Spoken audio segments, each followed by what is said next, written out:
Hello मेरे प्यारे बच्चों, कैसे हो आप सब। स्वागत है आपका हमारे इस नए वीडियो में। तो इस वीडियो में बच्चों मिलते हैं हमारे क्वेश्चन के साथ। जैसे कि देखिए, ये क्वेश्चन है आपके पास, हमारे पास है sine A equal to 1/3 evaluate cos A cosec A plus tan A sec A. जब भी आपको कुछ इवेल्युएट करने के लिए दे, कैलकुलेट करने के लिए दे दे, आप क्या करोगे? जो कैलकुलेट करने के लिए दिया है उसमें देखोगे कौन कौन से ट्रिग्नोमेट्रिक यूज हो रहे हैं। बहुत ही बेसिक तरीका बता रहा हूं, कभी रटना नहीं पड़ेगा। देखो इस एक्सप्रेशंस में क्या क्या यूज है। Cos A, cosec A, tan A, sec A, कितने कितने ट्रिग्नोमेट्रिक रेशियो यूज हुए? फोर। एक cos A, cosec A, tan A, sec A. तो पहले इन्हीं ट्रिग्नोमेट्रिक रेशियोज को निकालेंगे। सबसे बढ़िया तरीका है, नकल करवा रहा है, ये कॉपी करवा रहा है कि पहले कॉस ए निकालो, कॉसेक ए निकालो, फिर टेन ए निकालो, सेक ए निकालो, बस इसी में रख देना है। फिर क्लियर। आपको सबसे पहले साइन ए दिया गया है। देखो साइन ए हमारे पास गिवन है, साइन ए गिवन है, साइन ए है 1/3। तुरंत बनाएंगे हम सबसे पहले क्या? Right angle triangle. हमेशा हर क्वेश्चन में यहां पर है A B C, right angle at B. Okay, अब हमें पता है पंडित बद्री प्रसाद, पंडित बद्री प्रसाद हर हर भोले। ये होता है साइन ए, ये होता है कॉस ए, ये होता है टेन ए, और ये होता है कॉट ए, ये सेक ए, और ये कॉसेक ए। कोई दिक्कत?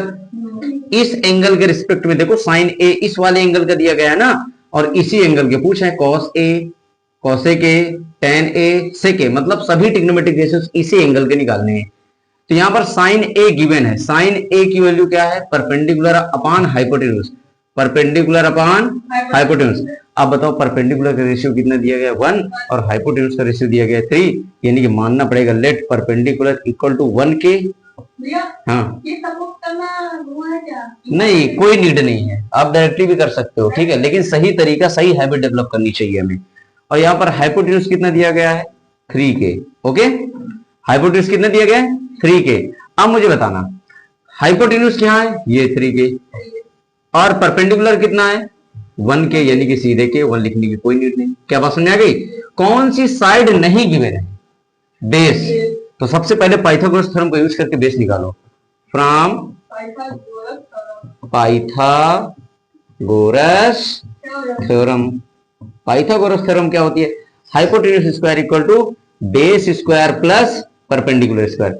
हाइपोटेन्यूज कितना दिया गया है? 3 के, तो 3 के का स्क्वायर लिख दिया, कोई प्रॉब्लम? बेस पता करना है हमें। परपेंडिकुलर दिया गया के स्क्वायर। अब ये हो जाएगा 9 के स्क्वायर बेस स्क्वायर प्लस का के स्क्वायर। अब ये प्लस में इधर आएगा, माइनस में 9 के स्क्वायर माइनस का के square equal to base square, यानी कि आ गया 8 के square equal to base square. आया? अब देखना, बेस स्क्वायर इक्वल टू 8 के है, तो बेस इक्वल टू आ जाएगा रूट के स्क्वायर है, रूट 8 के स्क्वायर। ठीक है, अब देखना के का स्क्वायर रूट के स्क्वायर का रूट कितना होगा? के, और 8 का कितना होगा? 8 के तुरंत फैक्टर कर डालोगे। 8 की स्क्वायर रूट निकालना तो 8 के फैक्टर 2 4 जा 8, 2 2 जा 4, 2 1 जा 2, यानी कि देखो पेयर बन रहा है ना। हाँ, बाहर एक आ जाएगा 2 और एक अंदर रहेगा, क्योंकि इसके पेयर नहीं बन रहे हैं। तो जिसका पेयर बन रहा है वो रूट के बाहर आ जाता है, जिसका पेयर नहीं बनता वो रूट के अंदर रहेगा। देखो यहाँ पर इस 2 का बन रहा तो ये 2 यहाँ से एक 2 बाहर निकल आया, और इसका नहीं बन रहा तो ये अंदर रहेगा, यानी कि आ गया 2 के रूट 2। कोई प्रॉब्लम? ये लो बेस निकल आया। हाँ, बिल्कुल कंसीडर कर सकते हैं। इसके बाद वाले नेक्स्ट क्वेश्चन में वैसा ही करेंगे। ओके, देखते हैं। यहां पर बेस निकल आया 2 के रूट 2। कोई समस्या? ये देखो बेस निकल आया हमारे पास, परपेंडिकुलर तो है ही, सारी साइड पता चल गई। अब आपको क्या निकालना है बताओ? Cos A, cosec A, tan A, sec A, जितने यूज हुए सबसे पहले आपको एक्सप्रेशंस में ही देखना है क्या क्या यूज हुए हैं। आपको सारी वैल्यू इवेल्युएट कर डालनी है। ठीक है, कोई प्रॉब्लम? अब देखते हैं, यहाँ पर कॉस ए निकालना है। कॉस ए, यहां पर आ जाओ भाई स्टोरी से, base upon hypotenuse, base upon hypotenuse. Base कितना दिया गया है? Very good, 2k√2। हाइपोटेनस कितना दिया गया है? 3k। देखो k से k कट चुका है, बचा कितना? 2√2/3। ये लो cos a निकाल लिया, कोई प्रॉब्लम? अब आते हैं cosec a। cosec a कैसे निकालेंगे? आ जाओ यहाँ पर, हाइपोटेनस अपन परपेंडिकुलर, हाइपोटेनस अपन परपेंडिकुलर। अब हाइपोटेनस कितना दिया गया है? 3k। परपेंडिकुलर कितना दिया गया? k। कैंसिल आउट हो चुका, यानी क्या आया? 3। कोई प्रॉब्लम? अब क्या बचा? tan a निकालना है, तो tan a भी निकाल डालो। tan a क्या होता है? Perpendicular upon base, perpendicular upon base. अब परपेंडिकुलर कितना दिया गया है? k। बेस कितना दिया गया है? 2k√2। k से k कट चुका है, बचा कितना? 1/2√2। कोई दिक्कत?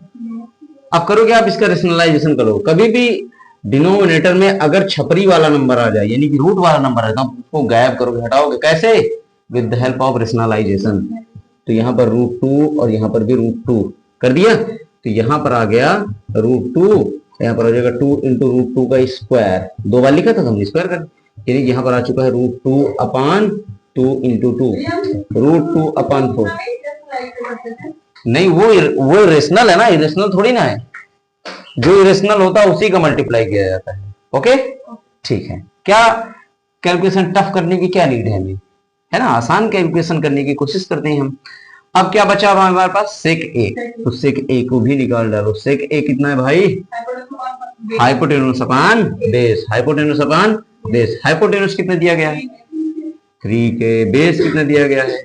2k√2 कट चुका है k से k, यानी क्या है? 3/2√2। फिर हमें रेशनलाइजेशन करना है। जब भी अपान में छपरी वाला नंबर आ जाए, आप इसको हटाओगे। क्या करोगे? कैसे हटाओगे?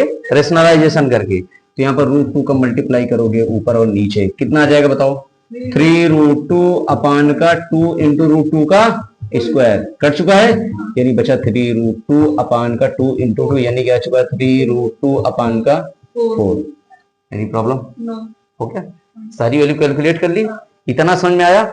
आपको हमेशा ये करना, जब भी कोई इवेल्युएट वाला क्वेश्चन आ जाए, वैल्यू फाइंड आउट करने वाला क्वेश्चन आ जाए, आपको उस एक्सप्रेशंस को ध्यान से देखना है। उसमें जो जो ट्रिग्नोमेट्रिक यूज हुआ है, आपको उसकी वैल्यू कैलकुलेट कर लेनी है। हमने देखो वही क्या कुछ किया, सारा आंसर इस क्वेश्चन में ही छिपा है। छिपा है कि नहीं छिपा है? देखो यहाँ पर साइन ए भर दिया गया है, हमें cos a tan a sec a, इसको देख के इसकी नकल करके हमने सारे ट्रिग्नोमेट्रिक रेशियोज को यूज करके निकाल लिया। और जब निकाल लिया, अब क्या लास्ट काम बचा है? इनकी सारी वैल्यू को इसमें पुट करना। इसी की तो वैल्यू पूछा है, तो हम इसी में तो रखेंगे कि और कहीं रख देंगे? नहीं ना, इसी एक्सप्रेशंस में रखा जाएगा। क्या बात आपको समझ में आ गई? एक बार मैं सारी वैल्यू को यहां पर लिखे दे रहा हूं, क्योंकि स्पेस की मेरे पास कमी है। जितनी वैल्यू है मैं इनको लिख के इरेज कर दूंगा। ठीक है, यहां पर हम लिखे दे रहे हैं। देखो मेरे पास cos a जो आया है, cos a की जो वैल्यू निकल के आई है वो कितनी है मेरे पास? 2√2/3। और यहां पर से मेरे पास जो sec a निकल के आया है, cosec a निकल के जो आया, वो cosec a कितना निकल के आया है? 3। ओके, फिर उसके बाद मेरे पास जो sec a निकल के आया, वो कितना निकल के आया है? sec a निकल के आया है 3√2/4। और उसके बाद मेरे पास tan a जो निकल के आया है वो √2/4। यहां पर कोई दिक्कत है? अब बेटा हम इसको इरेज करने जा रहे हैं, स्पेस हमारे पास नहीं है। अब देखते हैं, इसको एक बार लिख लो, cos a cosec a plus tan a sec a। ठीक है, अब बेटा यहां पर वैल्यू रखते हैं हम। cos a की वैल्यू कितनी है? 2√2/3 इंटू का साइन लगा है ना। cosec a की वैल्यू कितनी बेटा? 3। वेरी गुड, प्लस लगा है ना। tan a की वैल्यू कितनी है? √2/4। Very good. sec a की वैल्यू कितनी है? 3√2/4। ये देखो सारी वैल्यू ने पुट कर ली। इसलिए एक बार इसको लिखा जाता था कि इसकी जगह हम वैल्यू रखते जाएंगे, हमारे लिए आसानी होती जाएगी। कोई दिक्कत? तो बेटा 3 से 3 कट चुका है, बचा कितना मेरे पास? 2√2 प्लस का यहाँ पर कितना हो जाएगा भाई? 3 इंटू, देखो √2 2 बार है ना, क्यों ना मैं इसको √2 का स्क्वायर लिख दूं? 4 4 जा 16। कोई डाउट है? 2√2 प्लस का 3 इंटू स्क्वायर से रूट कट जाएगा, 3 इंटू 2 अपॉन 16, देखो 2 1 जा 2, 2 8 जा 16, यानी क्या है 2√2 प्लस का 3 अपॉन 8 आ गया। अब बेटा एलसीएम लेके सॉल्व कर डालो। 8 एलसीएम आया, 1 का डिवाइड 8 में करोगे 8 आया, 8 का मल्टीप्लाई इसके साथ कर दोगे, 2 जा 16 √2 प्लस का 8 1 जा 8 1 आया 3 आया, यानी कि यहाँ पर आ जाएगा 16√2 प्लस का 3/8। This is the answer. कितने आसानी तरीके से हमने कर दिया, बस एक ही नकल है ये एक्सप्रेशंस, एक ही नकल है हमारे पास, क्या ये एक्सप्रेशंस। एक्सप्रेशंस देखो, हाँ √2/4 है इनटू 3√2/4 भैया पूरी को नहीं एलसीएम ले सकते थे, इसलिए हमने लिया। क्यों नहीं ले सकते हो? नहीं भाई, इनटू में है दोनों, पहले मल्टीप्लाई करोगे। ओके ठीक। आई इस क्वेश्चन में कोई प्रॉब्लम आपको दिख रही है? चलते हैं बच्चों नेक्स्ट क्वेश्चन पर। देखिए बहुत ही बेहतरीन है, ये आपको आ जाएगा, 100% आ जाएगा, बस आपको देखने की जरूरत है। जैसे मैं बताया, अगर आपने पूरी डेडिकेशन से वीडियो को देखा होगा और क्वेश्चन को समझा होगा तो ये क्वेश्चन आपके लिए बिल्कुल रसगुल्ला है। जैसे फिर से वही बात, cosec equal to 2, find the value of this. क्या करोगे बच्चों आप लोग ये बताओ, सबसे पहला काम। सबसे पहले हम sin a और tan a cos a निकालेंगे। क्यों बेटा, इस एक्सप्रेशन में क्या दिया गया, tan a, clear, sin a, cos a, tan sin cos, इन तीनों की वैल्यू निकाल लेंगे। क्या बात समझ में आ गई? कोई समस्या? चलो देखो करते हैं फिर। cosec a इक्वल टू 2, बोलो, जिसके अपान में कुछ ना 1 मान लोगे। पंडित बद्री प्रसाद हर हर बोले, ये है cosec a। ये लास्ट वाला क्या है, cosec a। ये क्या है, sec a। ये क्या है, cot a। ये क्या है, tan a। ये क्या है, cos a। और ये क्या है, sin a। ऐसा बार बार इसलिए कर रहा हूं आपको याद हो जाए, मेहनत ना, एफर्ट ना ज्यादा आपको लगे, और जब याद हो जाएगा तो आप आराम से कर लोगे, बोर्ड एग्जाम में भी आ जाए, कोई दिक्कत नहीं है। जब भी नहीं आता है आप ऐसे ही कर लोगे बोर्ड एग्जाम में। तो यहां पर हम बना देंगे एक राइट एंगल ट्रायंगल। अब पता है राइट एंगल ट्रायंगल क्यों बना रहे हैं, साइड निकालने के लिए, तीसरी साइड निकालने के लिए। बताओ, cosec a को पकड़ो, hypotenuse upon perpendicular, hypotenuse upon perpendicular, कोई प्रॉब्लम? हाइपोटेन्यूज का रेशियो दिया गया है 2, वेरी गुड। परपेंडिकुलर का रेशियो दिया गया है 1, कोई समस्या? अच्छा, किसका ट्रिग्नोमेट्रिक निकालना है, एंगल ए का कि सी का? हाँ, क्योंकि सब में एंगल ए ही है तो आपको एंगल ए का ही ट्रिग्नोमेट्रिक रेशियो निकालना है, और गिवन भी एंगल ए का है। कोई समस्या? आप देखते हैं भाई, कौन सी साइड नहीं पता है हमें, बेस। तो निकालते हैं from Pythagoras theorem, from Pythagoras theorem. कोई दिक्कत? हाइपोटेन्यूज का square equal to base square plus perpendicular square. Hypotenuse कितना दिया गया है, 2 का स्क्वायर। बेस कितना दिया गया है, नॉट गिवन। परपेंडिकुलर कितना दिया गया है, 1 स्क्वायर। 2 का स्क्वायर 4, बेस स्क्वायर प्लस 1, ये प्लस में इधर आएगा माइनस में, 4 - 1 इक्वल टू बेस स्क्वायर, यानी कि बेस आ चुका है मेरे पास 3। बेस स्क्वायर कितना आ चुका है, 3, यानी कि बेस इक्वल टू आ गया √3। कोई समस्या? अब बेस हमने पता कर लिया, आ गया √3। ये है क्या, बेस, और ये है परपेंडिकुलर, और ये है हाइपोटेन्यूज।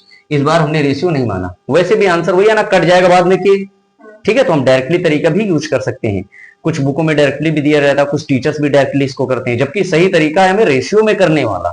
ये सही तरीका नहीं है, आप रेशियो मान के करोगे, के की वैल्यू आप के मान के करोगे, याद रखना इस बात को। ओके ठीक है। अब यहां देखते हैं, अब इस एक्सप्रेशन में मुझे क्या क्या निकालना है बताओ। tan a निकालना है, चलो आ जाओ, tan a कैलकुलेट कर लो बेटा। tan a का फार्मूला क्या होता है, परपेंडिकुलर अपॉन बेस। परपेंडिकुलर कितना है, 1, वेरी गुड। बेस कितना है, √3। यहां पर मेरे ख्याल से किसी को कोई समस्या नहीं, कोई समस्या है क्या? वेरी गुड, हाँ चमक गया ना। अब क्या निकालना है, sin a। sin a equal to क्या होता है बताओ, परपेंडिकुलर अपॉन हाइपोटेन्यूज। परपेंडिकुलर कितना दिया गया है, परपेंडिकुलर दिया गया 1, और हाइपोटेन्यूज कितना दिया गया 2। बहुत बढ़िया। अब बचा cos a, cos a को भी निकाल डालो। cos a क्या होता है यहाँ पर, बेस अपॉन हाइपोटेन्यूज। बेस कितना दिया गया, √3। हाइपोटेन्यूज कितना दिया गया है 2। क्या बात समझ में आ गई आपको? कोई डाउट नहीं यहाँ पर ना। आप देखते हैं भाई, इस एक्सप्रेशन पर आ जाओ, इस एक्सप्रेशन को लिखो पहले, तभी तो इसकी जगह वैल्यू पुट करेंगे। पहले इस एक्सप्रेशन को आप लोग लिखो, लिखें जरा। क्या क्या गिवन है हमारे पास, 1/10 ए प्लस का sign A upon 1 plus cos A. किसी कोई डाउट है यहाँ पर? चलो देखते हैं भाई, 1/10 ए की वैल्यू रख दो 1/√3, यहां पर लिख दिया भाई 1/√3। कोई समस्या? प्लस की जगह प्लस लगा दिया। साइन ए कितना है, साइन ए कितना मेरे पास 1/2, तो 1/2 ये वाला अपान तो लिखना ही पड़ेगा ना। 1 प्लस कॉस ए कितना है, √3/2। कोई समस्या?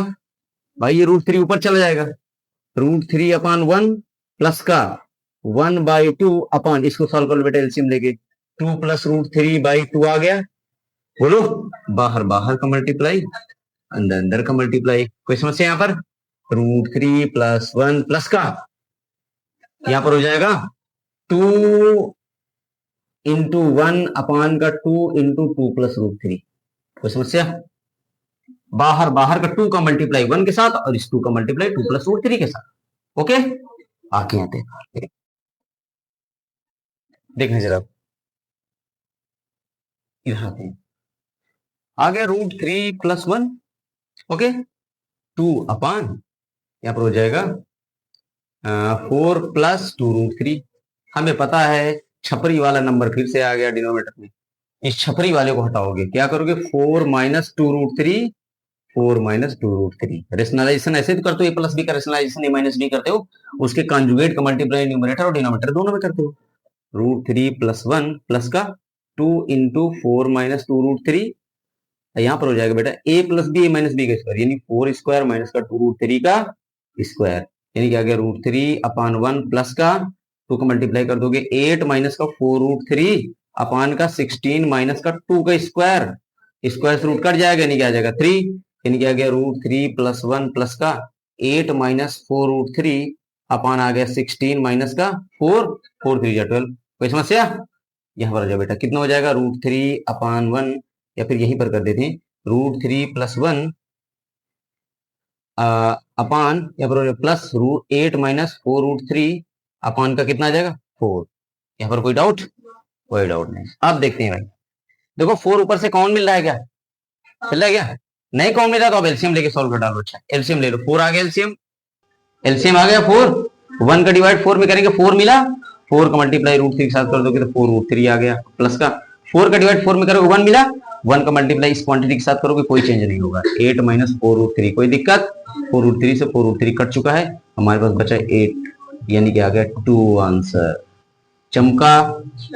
बस यही काम है, आपको कभी रटने की जरूरत नहीं है, आप एक्सप्रेशंस को देखना है, जो जो वैल्यू गिवन है पहले आपको उसको कैलकुलेट कर लेना है, फिर जब वैल्यू कैलकुलेट हो जाए आपको उसी एक्सप्रेशंस को लिख के उसमें वैल्यू पुट कर देनी है और सॉल्व करना है। फाइनली आपके सामने इस तरह आंसर आ जाएगा।